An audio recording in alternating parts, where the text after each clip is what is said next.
10분만 보면 미얀마 소식통이 된다. 미얀마 정보를 공유하는 에드쇼파르 뉴스입니다. 오늘도 미얀마에 많은 관심을 가지시는 구독자 여러분들의 구독과 좋아요와 함께 뉴스를 시작합니다. 2021년 11월 1일 IHS 마켓은 2021년 미얀마는 아시아에서 가장 경제 타격을 많이 받은 국가라고 밝혔습니다. 2021년 10월 미얀마 제조업 구매관리자 지수는 지난 9월 41.1에서 43.3으로 상승하였다고 합니다. 하지만 미얀마 제조업 환경은 2020년 9월부터 매월 악화되고 있었으나 코로나19 3차 파동과 정치적 불안정 속에서도 최근 9개월간 하락폭은 완만하다고 설명하였습니다. 생산량은 지난 1월 이후 가장 낮게 침체되었으나 신규 발주는 나아지고 있어 2021년 지수는 비교적 완만하게 하락하고 있다고 합니다. 비용 측면에서는 운송비와 불리한 환율이 반영되면서 지난 5개월 동안 사상 두 번째로 높은 인플레이션 상승으로 이어지고 있다고 설명하였습니다.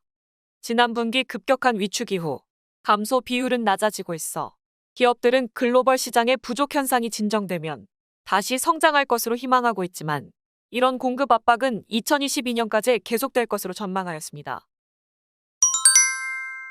2021년 11월 4일 미국인 언론인 데니 펜스터 공판에서 보석 신청이 기각되었으며 이번에는 이민법 위반 혐의가 추가되었다고 합니다.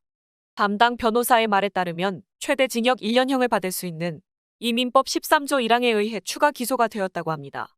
일부에서는 전 유엔 미국 대사와 미나옹을 라인 위원장의 만남으로 석방이 될 가능성도 기대를 하였으나 나쁜 소식만 전해지고 있습니다. 하지만 이민법 혐의가 추가되면서 공판 진행이 빠르게 진행이 되고 있는 것으로 보이며 추방을 통한 판결이 나올 수도 있을 것으로 희망하고 있습니다. 2021년 11월 4일 국민통합정부 기획재무부 장관 틴투나잉은 온라인 기자회견을 개최하여 10억 달러 상당의 국채를 발행하여 판매한다고 밝혔습니다. 국채 종류로 100달러와 500달러, 1000달러와 5000달러 4가지가 있으며 2년 만기 채권이라고 합니다. 이미 일부 후원자들이 50만 달러 상당의 국채 매입을 약속하였으며 2년 안에 보미혁명은 성공을 할 것이기 때문에 2년 만기 채권으로 발행하게 되었다고 밝혔습니다. 하지만 미얀마 내 은행 시스템은 철저하게 통제가 되고 있어 미얀마 재외동포들의 도움을 받아 매입을 하도록 안내하였습니다. 세금 납부의 경우 국민통합정부에 납부를 하도록 공지를 하며 이를 거부할 경우 법적 조치를 받을 수 있다고 밝히며 지난 한 달간 15만 달러의 세금을 징수하였다고 하였습니다. 하지만 국가관리위원회에 통제하고 있는 상황에서 보호도 받지 못하는 위험을 감수하고 이중으로 세금을 내야 하는 것에 대해 불만의 목소리가 나오고 있습니다. 보미혁명 복권은 11월 25일 추가 판매를 할 것이며 이미 판매한 복권 수익으로 시민불복종운동에 참여한 공무원 5,800명 이상에게 10만 자씩 지급을 하였다고 합니다. 앞으로 매월 최대 20만 명의 공무원들에게 급여를 제공할 수 있길 바란다고 밝혔습니다. 캄보디아 정부는 현재 아세안 미얀마 특사를 맡고 있는 에리완 유소프가 계속 임무를 수행할 수 있도록 하자는 말레이시아 외교부 장관의 제안을 거절하였습니다. 캄보디아 외교부 코이 쿠옹 대변인은 이미 2021년 12월에 의장국 임기가 끝나는 브루나이에서 임명한 아세안 미얀마 특사의 임기도 같이 끝날 것이라고 밝힌 바 있었습니다. 말레이시아 외교부 장관은 아세안 미얀마 특사를 계속 유지하도록 요청을 하였으나 캄보디아 정부에서는 거절 의사를 밝혔습니다. 이에 말레이시아 외교부 대변인은 2022년 아세안 의장국인 캄보디아의 결정과 특권에 대한 편견에 의문을 제기할 수 있다고 밝히기도 하였습니다. 일부 언론에서는 신임 아세안 미얀마 특사로 캄보디아 외교부 장관이 될 것으로 예상하기도 했으나 대변인 측에선 밝히지 않았으며 때가 되면 알게 될 것이라고 답변하였다고 합니다. 2021년 11월 4일 양곤교통관리행정부는 11월 8일부터 운전면허 갱신을 위한 온라인 예약 서비스를 시행한다고 밝혔습니다. 이에 11월 5일부터 도로교통부 웹사이트를 통해 1일에서 30일 전 운전면허 갱신을 위한 온라인 신청이 가능합니다. 코로나19 확산 방지를 위해 양곤에 있는 모든 까냐나는 오전 8시 30분부터 오후 4시 30분까지 4차례로 나누어 하루 총 970명까지 접수 신청이 가능하다고 합니다. 운전면허 갱신에 대한 업무만 온라인 신청이 가능하며 기타 업무는 기존과 동일하게 운영이 될 예정이라고 합니다. 2021년 11월 3일 미얀마 중앙은행은 미얀마 중앙은행법 121조에 따라 미얀마 국내 전자정부 시스템을 이용한 디지털 결제 수단을 효과적으로 시행하기 위해 기본 상품 또는 서비스에 대한 구매와 판매를 할 때 현금 결제는 최대 2천만 자까지 가능하다고 밝혔습니다. 2천만 잣을 초과할 경우 모바일 뱅킹과 인터넷 뱅킹, MPU 등의 시스템이나 수표 또는 송금 서비스를 통해 가능하다고 밝혔습니다. 이번 규제는 공문 발표와 함께 효력이 발생하며 위반 시 법적 조치가 취해질 것이라고 밝혔습니다. 미얀마에서는 2021년 2월 이후 은행을 통한 제한적인 현금 인출만 가능한 상황이며 개인 계좌의 경우 현금 인출에 어려움이 많은 상황입니다. 2021년 11월 3일 미얀마 투자위원회 3차 회의를 개최하며 2021년 22년 회계연도 2억 483만 달러와 2억 255만 자 투자를 달성했다고 밝혔습니다. 투자 분야는 호텔 관광업과 제조업, 서비스 13개와 추가 투자 19개가 승인되어 고용 장출 2,972명을 기대하고 있습니다. 2020년 21년 회계연도 2020년 10월부터 2021년 9월까지 총 투자액 37억 9,100만 달러, 총 51개의 외국인 직접 투자 사업이 있었으며 주요 투자 분야는 전력 28%, 석유가스 25.18%, 제조업 14.26%를 차지하였습니다. 미얀마 국영항공사 MNA는 11월 1일부터 국내선 항공편 탑승객들을 위한 코로나19 음성인증서 발급 지정 검사소를 안내하였습니다. 2021년 10월 31일 미얀마 교통통신부는 국내 항공편 탑승객은 출발 전 36시간 내에 검사한 코로나19 음성인증서를 제출해야 한다고 발표하며 미얀마 국내선 항공제 운항을 하기 위해 노력하고 있습니다.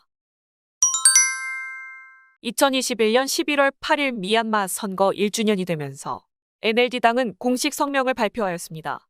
성명서에 따르면 국민들이 투표에 적극적인 참여를 하고 현행법 위반을 하는 쿠데타를 비난하는 것에 대해 감사를 전했습니다.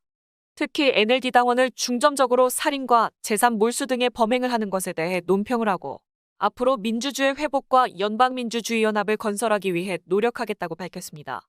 미국 국무부 안토니 브링컨도 전화 통화를 통해 지난 선거 결과는 신뢰할 수 있으며 국가관리위원회에서는 선거 결과를 지우려고 한다고 지적하였습니다.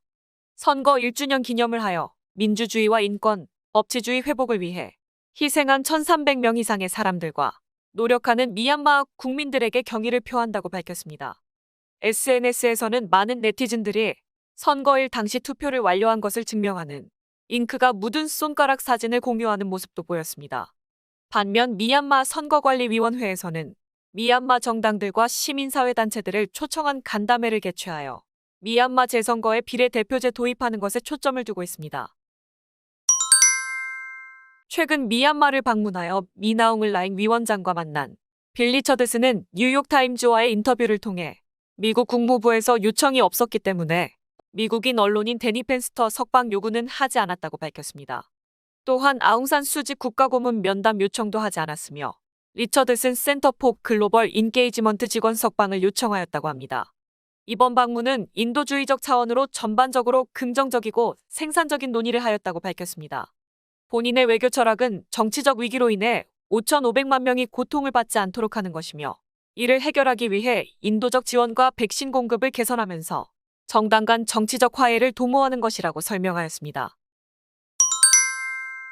2021년 11월 3일 국제통화기금 IMF는 쿠데타 직전 미얀마 코로나19 지원을 위한 차관 3억 7,200만 달러를 제공하였으나 코로나19 지원 차관의 사용 내역은 보고되지 않고 있다고 발표를 하였습니다.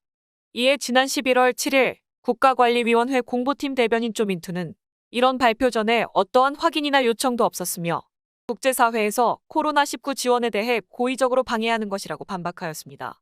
현재 코로나19 기금에 대한 지출 내역은 온라인에서도 볼 수 있도록 되어 있으며 국가관리위원회는 책임을 다해 투명하게 운영하도록 노력하고 있다고 하였습니다.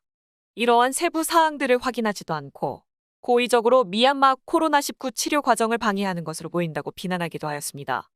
IMF 차관은 RCF와 RFI 차관 두 가지로 지원이 된다고 하며 RCF는 5년 유예 기간과 10년 상환 조건이며 RFI는 3년 유예 기간과 5년 상환 기간 조건으로 국가관리위원회에서는 차관에 대한 상환도 계획대로 진행할 것이라고 밝혔습니다.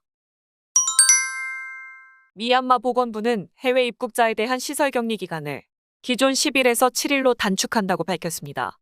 단축된 격리 기간이 적용되는 미얀마 입국자는 코로나19 예방접종 2차 접종 완료 후 최소 14일이 지나야 하며 탑승객은 출발 전 72시간 내에 검사한 코로나19 음성 확인서를 제출해야 합니다. 또한 격리 3일차와 7일차에 두 차례에 걸쳐 유료 코로나19 검사를 받아야 합니다. 미얀마 보건부가 승인된 코로나19 백신은 시노팜과 시노백, 코비실드, 코박신, 화이자 모더나, J&J, 스푸트니크 V라고 합니다. 에드쇼파르 미얀마 뉴스를 끝까지 시청해주셔서 감사드리며 구독과 좋아요, 클릭을 부탁드립니다. 좀 더 상세한 미얀마 정보를 찾으신다면 에드쇼파르 뉴스 웹사이트도 추천드립니다. 에드쇼파르는 보다 많은 미얀마 정보를 공유하기 위해 노력하겠습니다. 감사합니다.